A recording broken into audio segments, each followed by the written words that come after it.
Vamos ver aqui de forma clara e objetiva como a política muda a economia e, consequentemente, afeta a sua vida. E a falsa democracia brasileira encarece os preços na ponta final, destruindo o nosso poder de compra. E você vai continuar delegando conhecimento político e econômico e dos seus investimentos a terceiros? Vamos entender os números divulgados pelo governo e como, mais uma vez, eles são mentirosos, portanto, uma peça de ficção. Mas você paga por isso. Vamos entender de forma bem objetiva.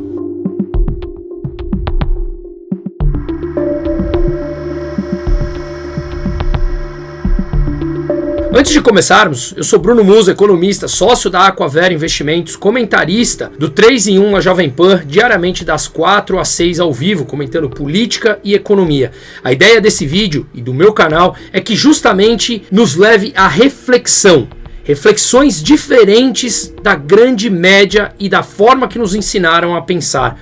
Se depois vier a discordar, tudo bem, faz parte. Mas o importante é que refletimos, coisa que cada vez mais querem nos impedir aqui no Brasil. Portanto, se esse tipo de vídeo e conhecimento te ajuda, se inscreva no canal, dê o joinha, deixe o like, compartilhe. Isso realmente me ajuda nesse trabalho de disseminar a informação.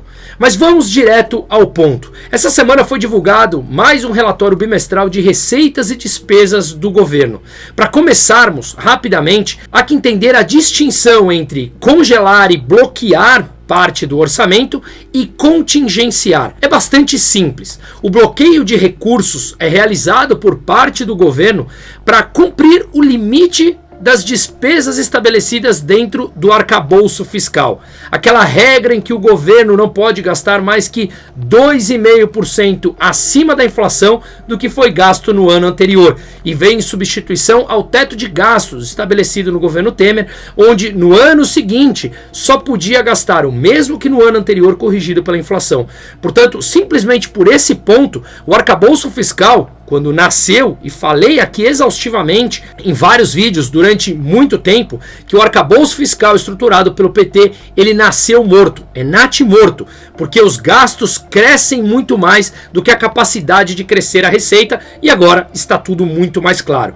Portanto, o bloqueio do orçamento é para cumprir as metas do arcabouço fiscal, que até hoje não foram cumpridas, sendo que o governo desenhou o arcabouço fiscal, alterou essa regra 2 vezes e mesmo assim não consegue cumprir as regras. Já o contingenciamento é realizado para cumprir a meta anual de resultado primário, ou seja, a meta estabelecida no arcabouço fiscal, que o governo esse ano tinha que ter um déficit fiscal 0. Quando essa meta não é atingida ou não há perspectiva de ser atingida, ele contingencia parte do orçamento para ser usado para fins de atingir essa meta. Então essa é a grande diferença entre congelar, bloquear parte do orçamento e contingenciar. Dito isso, vamos aos números então, que fica mais claro. Nesse último relatório disponibilizado há 2 dias atrás, o governo alterou o que ele tinha entre bloqueado e contingenciado, que no relatório anterior havia sido decretada a necessidade de congelar 31,3 bilhões, contingenciar e bloquear 31,3 bilhões para atingir a meta do arcabouço fiscal e do resultado primário. Nesse relatório de agora, o que aconteceu foi que eles mantiveram apenas 10,7 bilhões congelados dos 31 anteriores, ou seja, 20 bilhões que foram liberados, mas não serão usados para diminuir a dívida, não. Serão incrementados com mais gastos, como veremos daqui a pouco. Mas o ponto é, como eles conseguiram, portanto, retirar esses 20 bilhões, da onde veio a melhora, a suposta melhora do resultado, para que eles pudessem liberar dinheiro que estava contingenciado, bloqueado? Bom, isso volta no que eu falei no começo do vídeo, como a falsa democracia brasileira encarece os produtos e tira o nosso poder de compra. Depois da decisão monocrática, mais uma do ministro Alexandre de Moraes, tirando as funções do Congresso, que não tinha permitido o aumento do IOF, feito pelo Lula, a decisão do Judiciário permitiu o aumento do imposto, que não deveria ser permitido para efeitos arrecadatórios. Mas no próprio relatório bimestral, o governo assume que é para fins arrecadatórios, para conseguir melhorar a arrecadação, ainda mais retirando dinheiro nosso e das empresas, porque eles não querem cortar gastos e eles precisam atingir a meta de déficit. Só que como eles continuam gastando muito mais, eles precisam achar fontes de receita. Para isso, o judiciário entra, elimina as funções do Congresso e permite que o governo Lula aumente mais imposto, ou seja, roube mais do nosso dinheiro, um roubo legalizado através dos impostos. Hoje que eu estou gravando, quinta-feira, saíram os dados de arrecadação do mês de junho do IOF. Totalizaram 8 bilhões de reais. E a expectativa é que em 2026 o governo arrecade 31 bilhões somente com o IOF. Esse número de 8 bilhões veio 38,8% acima da arrecadação do mesmo imposto no mesmo mês do ano passado. Pequena diferença. Quase 40% por uma decisão política que, como eu falei, acaba destruindo o nosso poder de compra e das pequenas empresas, que o crédito fica muito mais caro com o aumento do IOF. A falsa democracia brasileira. E vale lembrar que todas as estimativas de receitas que o governo vem divulgando há tempos, desde que eles retomaram o poder, todas as expectativas que eles colocam dentro do relatório são sempre superestimadas. Ou seja, quando o tempo passa, eles nunca atingem aquilo que eles queriam ter atingido, porque cada vez os gastos continuam crescendo mais e eles precisam cada vez mais aumentar a receita. Mas isso não tem acontecido. Inclusive, eu também já tive a oportunidade de analisar num vídeo aqui a respeito dos dados divulgados no relatório do IFE, o Instituto Fiscal Independente do Senado, mostrando que as receitas por parte do governo são sempre superestimadas, enquanto as despesas são subestimadas. Então o governo gasta mais do que havia planejado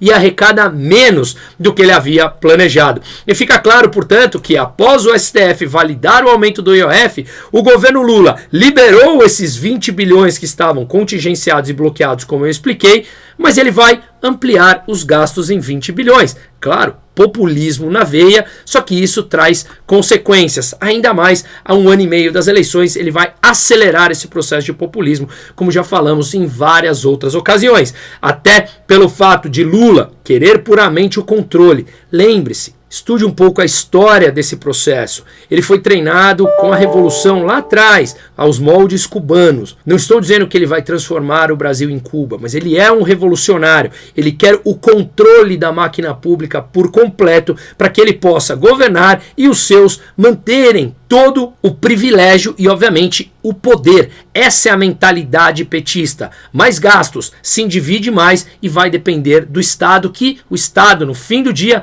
é ele.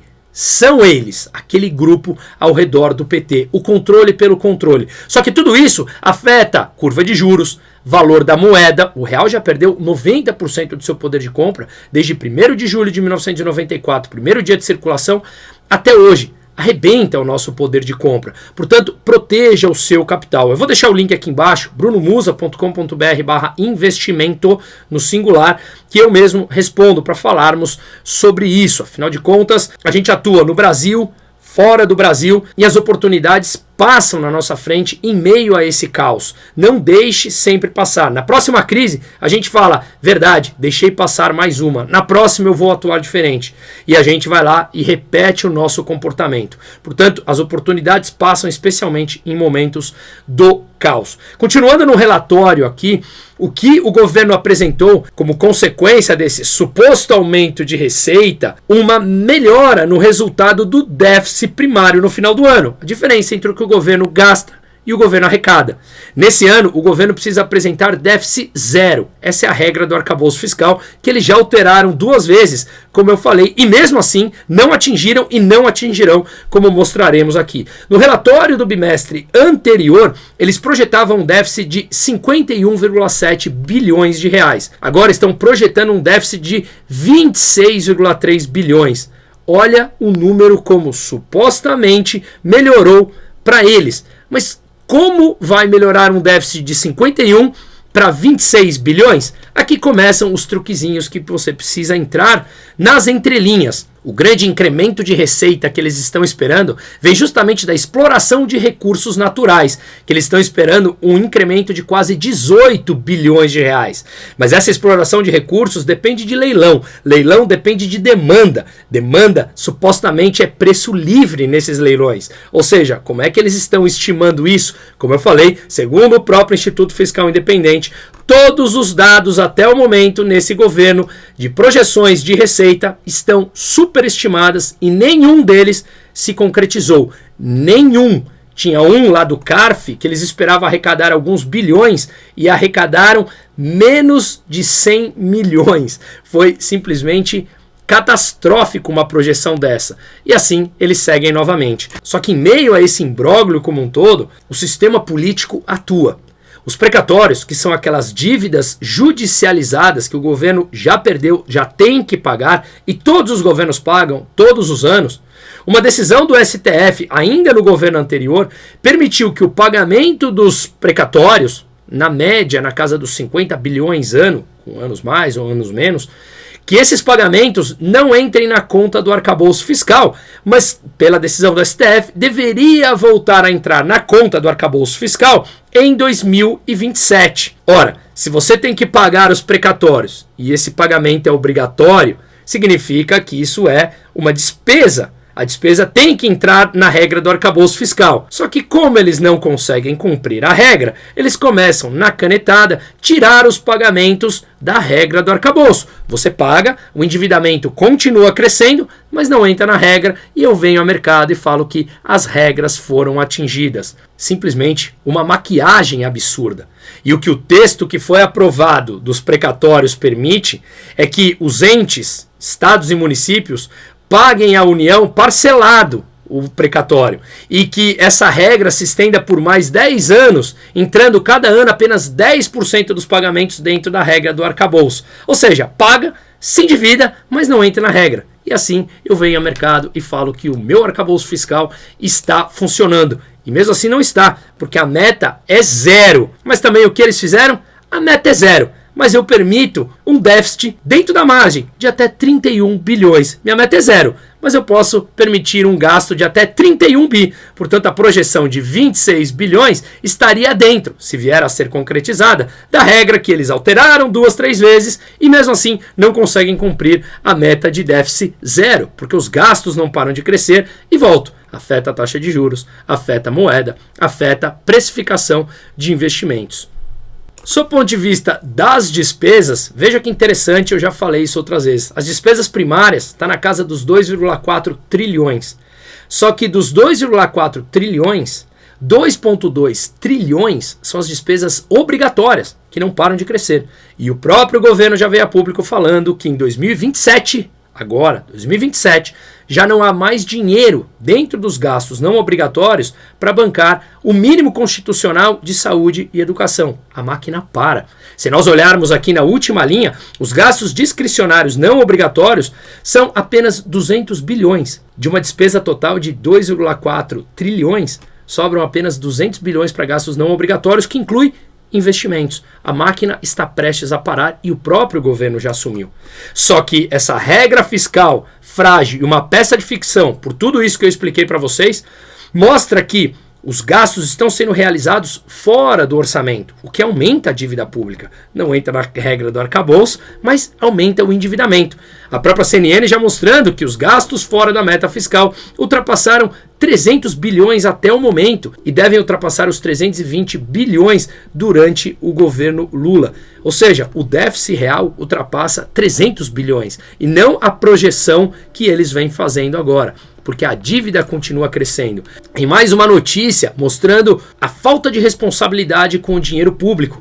De hoje, a auditoria identifica entre 2016 e 2025 mais de 4,4 bilhões pagos a pessoas mortas, porque os sistemas não se conversam. Em 2025, os sistemas não se conversam. Isso aconteceu com Bolsa Família, benefício de prestação continuada. Imagina quanto continua acontecendo para manter esse populismo que está levando o Brasil à miséria. Em meio a tudo isso, o FMI já falou que a dívida pública do Brasil frente ao PIB deve superar 100% em 2030. E nós estaremos entre os países com as 15 maiores dívidas do planeta Terra. Se endivida, a demanda por real cai, o real tende a desvalorizar e o nosso poder de compra cai. Não fique assistindo isso. Em meio a tudo isso, hoje saiu mais um dado de arrecadação, em que a Receita Federal divulgou os impostos arrecadados no mês de junho.